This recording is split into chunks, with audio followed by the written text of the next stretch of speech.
हर सुहागिन महिला अपने सुहाग की रक्षा के लिए ईश्वर से दुआ करने के साथ साथ वह उसकी तरक्की के लिए कई उपवास भी रखती है। ये उपवास हर सुहागिन महिला के लिए बहुत खास होता है। वट सावित्री व्रत के दिन सुहागनें पूरे विधि विधान से पूजा करती हैं। इस दौरान कुछ महिलाएं निर्जला उपवास भी रखती हैं। इस दिन वट वृक्ष की पूजा का खास महत्व है। दोस्तों, माना जाता है कि इस वृक्ष की पूजा के बिना व्रत पूरा नहीं होता है। धार्मिक मान्यताओं के अनुसार इसमें ब्रह्मा, विष्णु और महेश तीनों देवों का वास होता है। इसीलिए व्रत रखने वाली महिलाओं को तीनों देवताओं का आशीर्वाद प्राप्त होता है। यह उपवास ज्येष्ठ माह की कृष्ण पक्ष की अमावस्या तिथि को रखा जाता है। इसे वट पूर्णिमा के नाम से भी जाना जाता है। इस दौरान सत्यवान और सावित्री की कथा सुने बिना ये व्रत भी अधूरा माना जाता है। आइए वट सावित्री व्रत की पूरी कथा के बारे में जान लेते हैं। तो दोस्तों, वीडियो के अंत तक बने रहना और इस कथा को पूरा सुनना। पौराणिक मान्यता है कि वट सावित्री व्रत करने से पति की लंबी आयु होती है और परिवार में भी सुख समृद्धि बनी रहती है।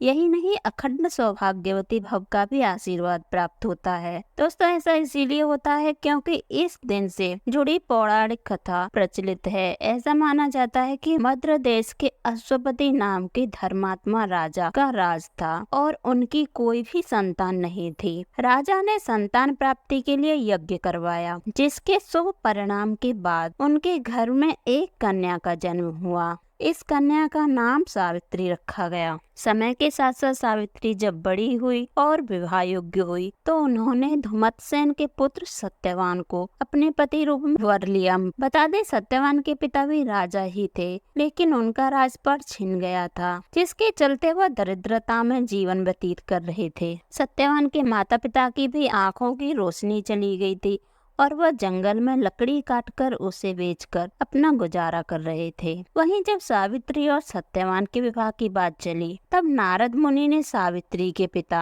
राजा अश्वपति को बताया कि सत्यवान अल्पायु है और विवाह के 1 वर्ष पश्चात ही उसकी मृत्यु हो जाएगी। नारद मुनि की बात सुनकर सावित्री के पिता ने उन्हें समझाने का बहुत प्रयास किया, लेकिन वह नहीं मानी। अंत में सावित्री का सत्यवान से विवाह हो गया और शादी के बाद सावित्री अपने सास ससुर और पति की सेवा में लग गई। फिर एक दिन वो दिन भी आ गया जिसका जिक्र नारद मुनि ने किया था। दोस्तों, सत्यवान की मृत्यु उसी दिन सावित्री भी सत्यवान के साथ वन को गई। वन को सत्यवान लकड़ी काटने के लिए जैसे ही पेड़ पर चढ़ा कि उसके सिर में असहनीय पीड़ा होने लगी। वह सावित्री की गोद में सिर रखकर लेट गया। कुछ ही समय में उनके समक्ष देवदूतों के साथ स्वयं यमराज खड़े हुए।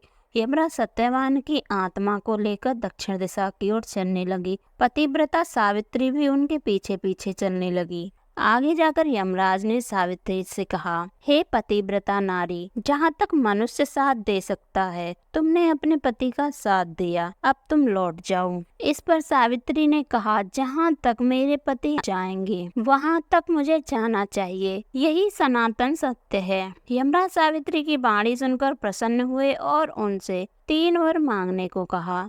यमराज की बात सुनकर उत्तर देते हुए सावित्री ने कहा, मेरे सास ससुर अंधे हैं, उन्हें नेत्र ज्योति दें। यमराज ने तथास्तु कहकर उसे लौट जाने को कहा और यमराज आगे बढ़ने लगी, किंतु सावित्री यम के पीछे पीछे ही चलती रही। उन्होंने यम की बात नहीं सुनी। यमराज ने फिर से प्रसन्न होकर पुनः वर मांगने को कहा। तब सावित्री ने वर मांगा, मेरे ससुर का खोया हुआ राज्य उन्हें वापस मिल जाए। इसके बाद सावित्री ने यमदेव से वर मांगा, मैं सत्यवान के 100 पुत्रों की मां बनना चाहती हूँ, कृपया करके आप मुझे यह वरदान दें। सावित्री की पति भक्ति को प्रसन्न हो सावित्री से तथास्तु कहा, जिसके बाद सावित्री ने कहा कि मेरे पति के प्राण तो आप लेकर जा रहे हैं, तो आपके पुत्र प्राप्ति का वरदान कैसे पूरा होगा। तब यमदेव ने अंतिम वरदान देते हुए सत्यवान की जीवात्मा को पास से मुक्त कर दिया। सावित्री पुनः उसी वट वृक्ष के पास लौटी तो उन्होंने पाया कि वट वृक्ष के नीचे पड़े सत्यवान के मृत शरीर में जीव का संचार हो रहा था। कुछ देर में सत्यवान उठकर बैठ गया। उधर सत्यवान के माता पिता की भी आंखें ठीक हो गईं और उनका खोया राज्य भी मिल गया। तो दोस्तों, वीडियो अच्छी लगी हो तो वीडियो को लाइक और शेयर जरूर करें।